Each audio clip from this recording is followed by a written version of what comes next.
Assalamualaikum warahmatullahi wabarakatuh. Welcome back to my YouTube channel.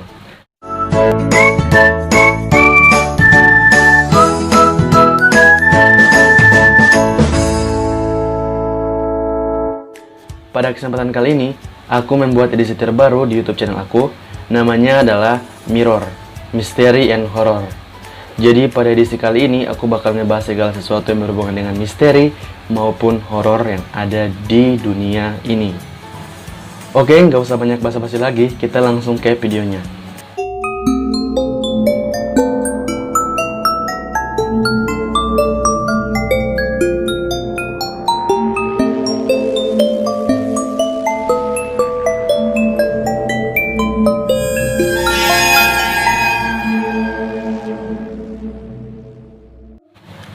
Well, pada edisi Mirror episode pertama ini, seperti yang udah kalian lihat di judul video ini, kita akan membahas mengenai Peter Carton, The Vampire of Dusseldorf.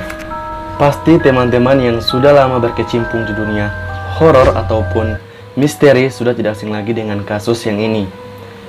Dan untuk teman-teman yang belum tahu mengenai kasus ini, pasti bertanya-tanya siapa sih Peter Carton ini? Dan apa saja yang dilakukan, dan sampai kenapa dia dijuluki sebagai The Vampire of Dusseldorf atau vampir dari Dusseldorf.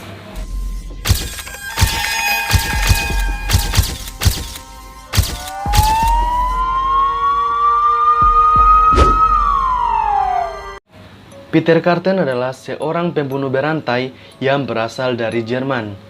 Dia dijuluki sebagai The Vampire of Dusseldorf atau vampir dari Dusseldorf. Peter Carton lahir pada tanggal 23 Mei 1883 dan meninggal di usianya yang ke-48 pada tanggal 2 Juli 1931 karena dijatuhi dengan hukuman mati. Peter Carton melakukan berbagai macam kejahatan seperti seksual, penyerangan maupun pembunuhan kepada anak-anak, bahkan orang dewasa.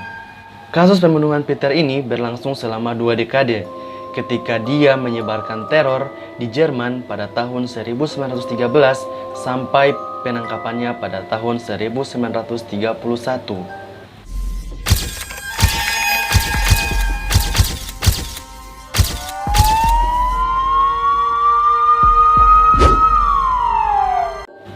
Peter Carton, si vampir dari Dusseldorf ini ternyata memiliki masa kecil yang tidak menyenangkan atau suram. Peter lahir dari keluarga yang kurang mampu atau bahasa kasarnya adalah miskin. Dia tinggal di sebuah apartemen kecil yang ada di Cologne bersama ayah, ibu, dan 12 saudaranya. Peter adalah anak sulung, dan ayahnya seorang pecandu alkohol berat atau alkoholik yang sering memukulinya dan 12 saudaranya. Dan konon katanya, Peterlah yang sering mengalami perlakuan buruk dari ayahnya itu dibandingkan dengan 12 saudara lainnya. Tak sungkan-sungkan, ayahnya Peter melakukan kekerasan kepada anak-anaknya itu dengan kekerasan fisik. Tak hanya itu, ayahnya pun melakukan kekerasan kepada ibunya atau istrinya sendiri. Ayahnya sering memperkosa ibunya di depan anak-anaknya. Bahkan ayahnya pun pernah dipenjara selama 3 tahun karena memperkosa saudara perempuannya Peter yang masih berusia 13 tahun. Dan masa kecil Peter itulah yang menjadi alasan utama kenapa Peter menjadi psikopat yang tergila dan yang paling bejat saat itu.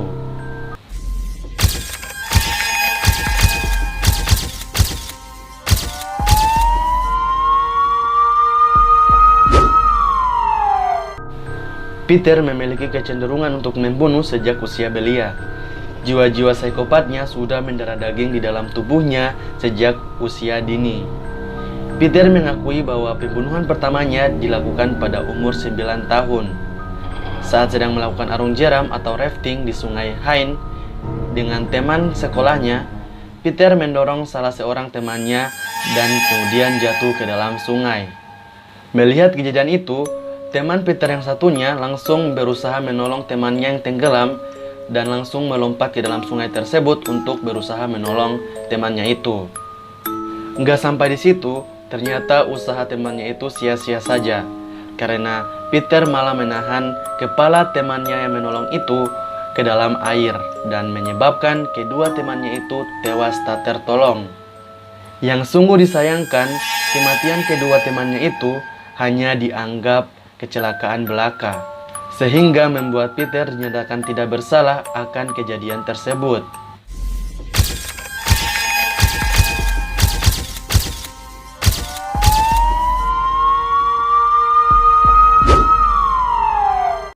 Dengan jiwa-jiwa psikopatnya sejak usia dini, tak heran Peter memiliki disorientasi seksual kepada binatang. Hal itu dibuktikan dengan Peter melakukan hubungan seksual dengan seekor anjing. Seiring berjalannya waktu, Peter melakukan hubungan seksual dengan binatang lainnya, seperti domba dan kambing. Ketika Peter beranjak dewasa, Peter mulai melakukan pembunuhan kepada hewan-hewan yang melakukan hubungan seks dengannya. Bahkan, Peter tega membunuh hewan tersebut pada saat hubungan seks itu berlangsung. Menurut Peter, pembunuhannya nanti akan memiliki hubungan unsur seksual. Dia melakukan pembunuhan dengan menggunakan gunting, palu, dan berbagai macam kejahatan lainnya yang bisa dia dapatkan. Dan bisa dikatakan, rata-rata hasil korban hubungan seksualnya itu dibunuh pada saat hubungan seksual tersebut berlangsung. Sungguh sadis. Setiap hubungan seks yang dilakukan oleh Peter ternyata menjadi menyimpang karena tidak bisa dilepaskan dari kekerasan. Mungkin hal ini disebabkan dengan masa kecilnya Peter yang kelam dengan kekerasan seksual. Peter menjadi seorang psikopat sadis dengan disorientasi seksual.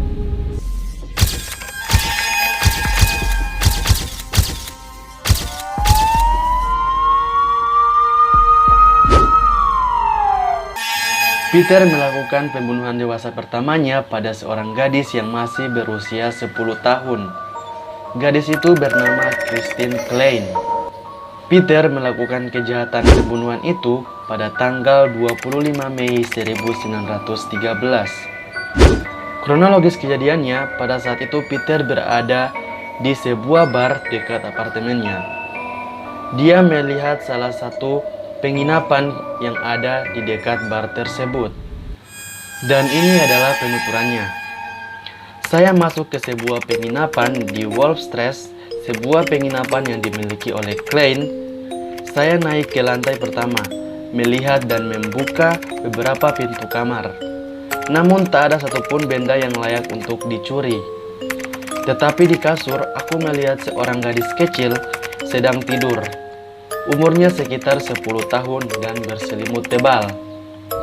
Peter meraih leher gadis kecil itu dan mencekiknya dengan 2 tangan. Gadis kecil yang malang itu berusaha melawan kepada Peter, tetapi dengan usianya yang masih kecil, dia tak bisa melawannya. Dan hingga akhirnya gadis kecil itu kehilangan nyawanya. Setelah kehilangan nyawanya, Peter langsung menidurkan gadis kecil itu di kasurnya. Dan dia mulai melakukan pelecehan seksual kepada gadis yang malang itu. Peter berkata, "Aku punya pisau lipat kecil tajam, kupegang kepala gadis tersebut dan aku mulai memotong lehernya. Aku melihat darah menyembur dari tenggorokan dan menetes di atas tikar di samping tempat tidur dan beberapa juga muncrat di atas tanganku. Semuanya berlangsung selama 3 menit. Lalu aku pergi mengunci pintu dan kembali pulang ke Düsseldorf." Mayat Kirsten itu pucat dan terdapat bekas gigitan pada lidahnya. Dan terdapat 2 luka potongan terpisah pada tenggorokannya. 2 luka tersebut memiliki kedalaman yang berbeda-beda. Yang satu dangkal, yaitu sekitar 1-2 mm, dan yang satu kedalamannya mencapai 9 cm. Ternyata, pada malam yang sama, pamannya Christine, yaitu Otto Klein, pernah meminjam uang kepada Peter Klein, ayahnya Christy. Namun, Peter Klein atau ayahnya Christy menolaknya. Dan pada saat itulah terjadi pertengkaran terhadap pamannya dan ayahnya Christine. Pamannya Christine pada saat itu sangat-sangat marah dan sempat mengancam kepada ayahnya Christine bahwa dia akan melakukan hal-hal yang bakal diingat sepanjang hidupnya. Hal itu membuat ayahnya Christine menaruh kecurigaan kepada saudaranya sendiri, yaitu Otto Klein, tentang pembunuhan putrinya itu. Sehingga hal tersebut membuat Peter Carten selamat dari tindakan sadisnya itu. Kecurigaan ayahnya Christine semakin kuat setelah polisi menemukan sebuah sarung tangan yang memiliki inisial PK yang diperkirakan itu milik Peter Klein, ayahnya Christine. Yang pada saat itu Otto Klein atau pamannya Christine meminjam sarung tangan tersebut kepada ayahnya Christine. Kecurigaan terhadap pamannya itu diperkuat dengan adanya motif sakit hati pamannya terhadap ayahnya Christine. Sehingga hal itu membuat paman Christine bisa dinyatakan bersalah. Walaupun sebagian juri pengadilan yakin bahwa Otto lah pelakunya atau pamannya Christine, tetapi ada juga juri yang mengatakan bahwa bukti itu belum cukup kuat untuk membuktikan pembunuhan tersebut. Dan akhirnya paman Christine yaitu Otto Klein dibebaskan akan tuduhan tersebut. Pada hari berikutnya, Carten kembali ke Mannheim, di mana di situ adalah saat pertama kalinya dia melihat penginapan Klein. Dan dia memutuskan untuk minum di bar kafe tersebut yang berhadapan langsung dengan penginapan Klein.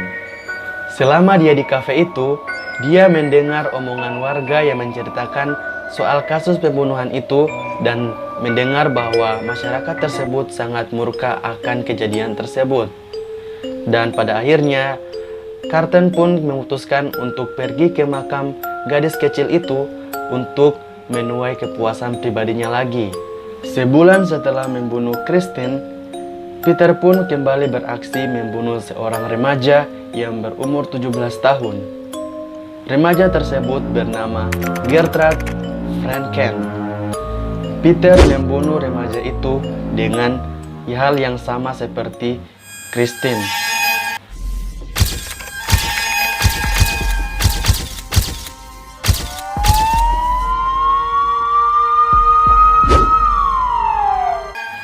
Kehidupan jahat Peter Carten dimulai sebagai pencuri. Dia mencuri makanan, minuman, pakaian, atau apapun itu yang diinginkannya. Peter sering keluar masuk penjara tanpa adanya rasa penyesalan atau tanda-tanda berubah dari dalam dirinya.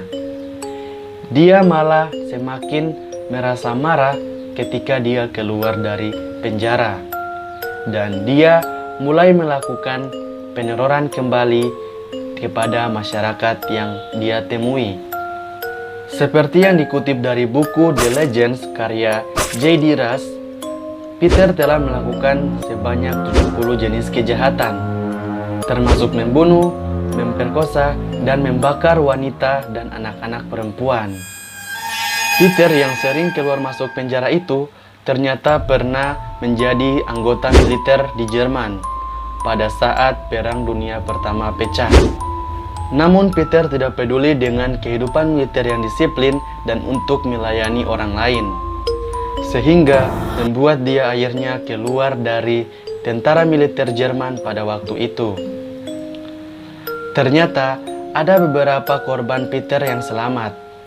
Korban-korban tersebut selamat bukan karena berhasil kabur dari Peter, melainkan Peter sendirilah yang membebaskan mereka.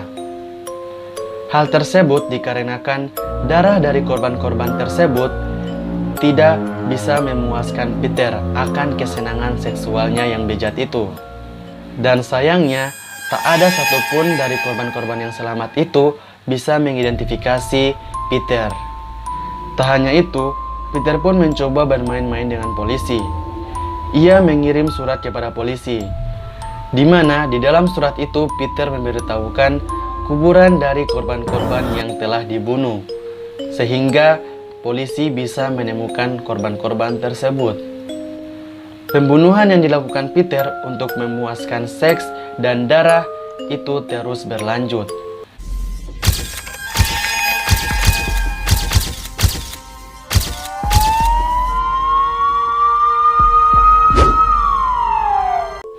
Pada tahun 1921, setelah lama di penjara, Peter Carten akhirnya memutuskan untuk pindah ke Altenburg dan menikahi seorang perempuan mantan pelacur yang pernah dipenjara karena membunuh tunangannya sendiri.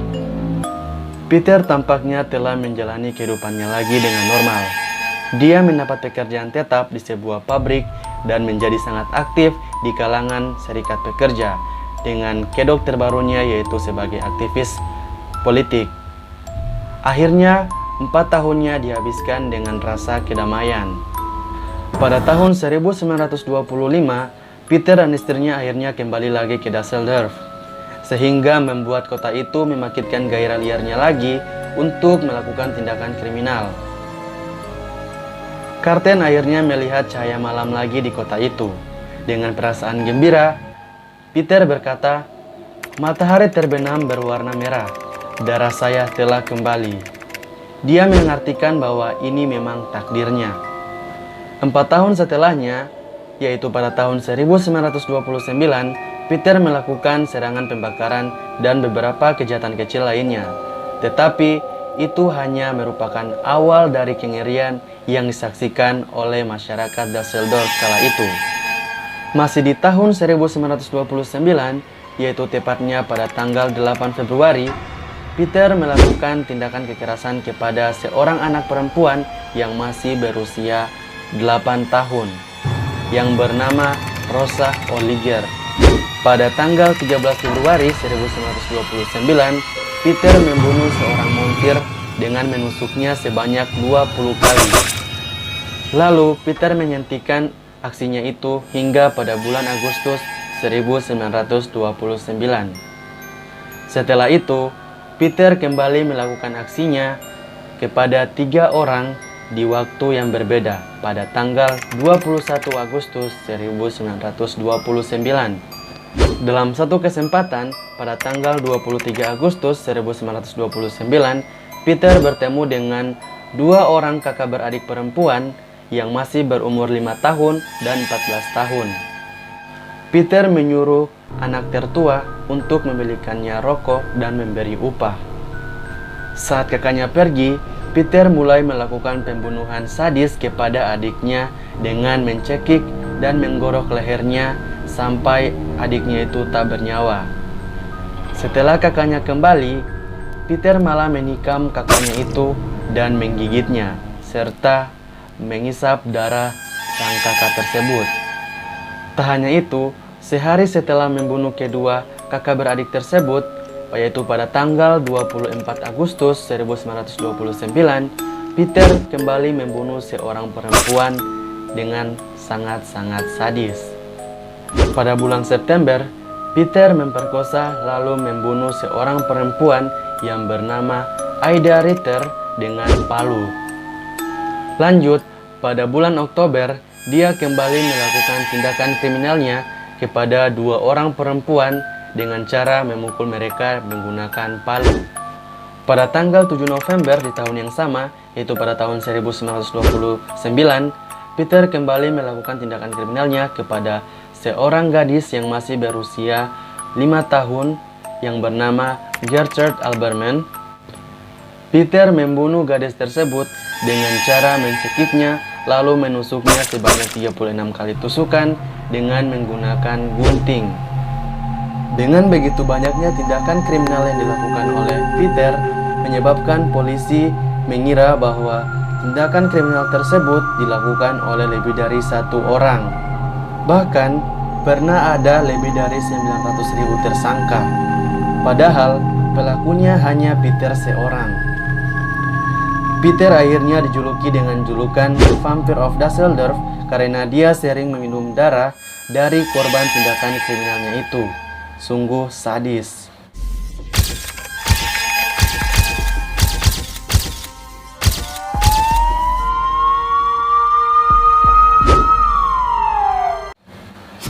Pada bulan Mei 1930, seorang wanita bernama Maria Badlik pindah ke Düsseldorf untuk mencari pekerjaan akibat depresi berat.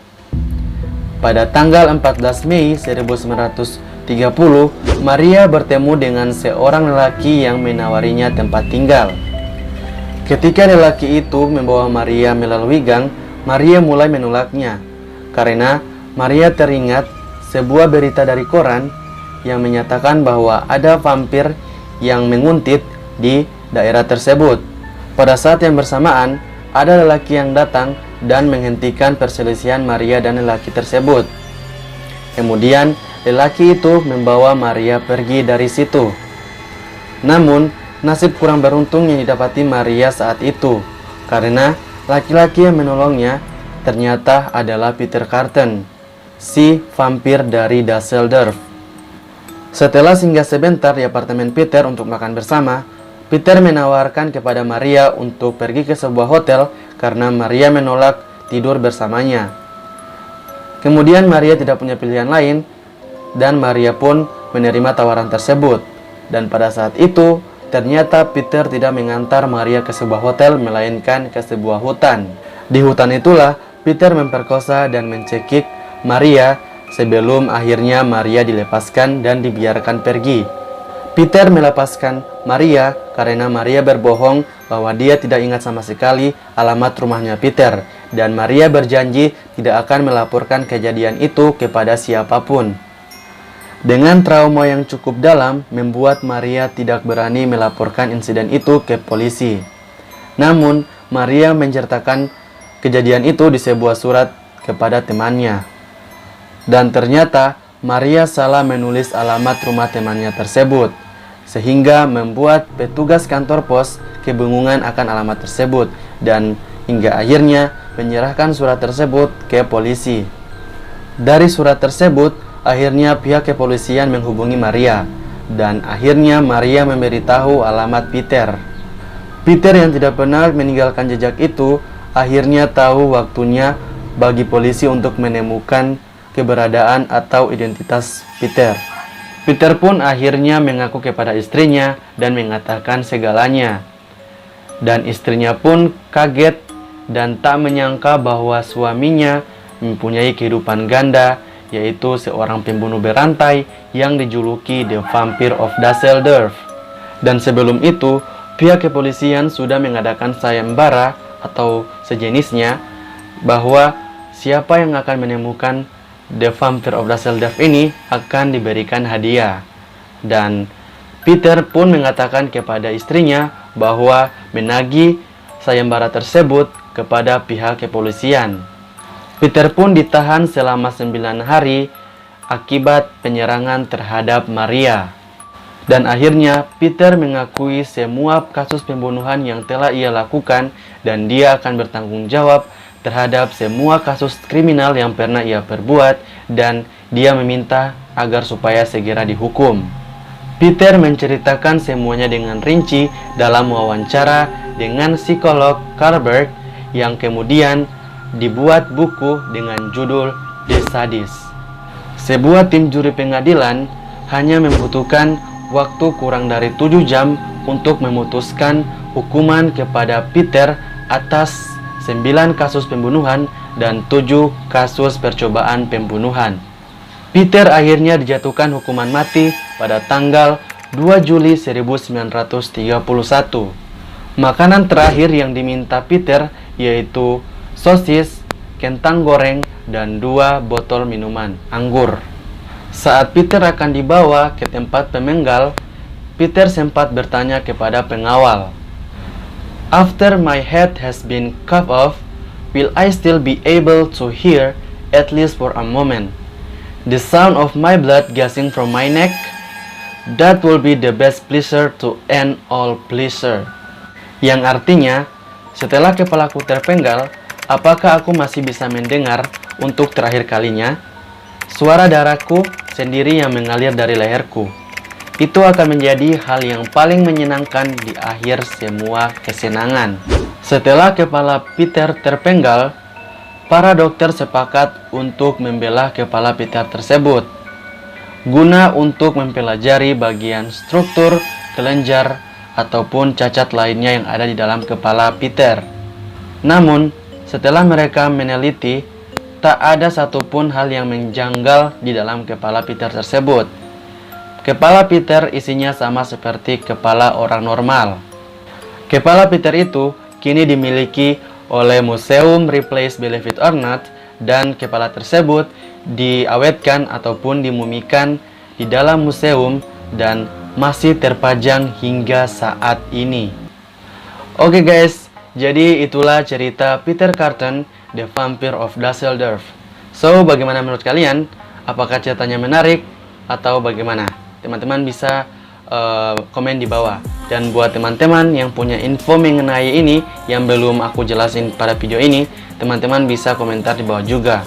Dan ya, untuk teman-teman yang pengen nge-request cerita apa yang bakal kita bahas pada episode berikutnya, teman-teman bisa komentar di bawah. Dan juga jangan lupa klik tombol subscribe bagi yang belum, dan jangan lupa juga aktifkan notifikasinya agar aku update video terbaru, teman-teman menjadi orang pertama untuk menontonnya. So, hanya itu dulu dari saya, semoga infonya bermanfaat. See you on my next video.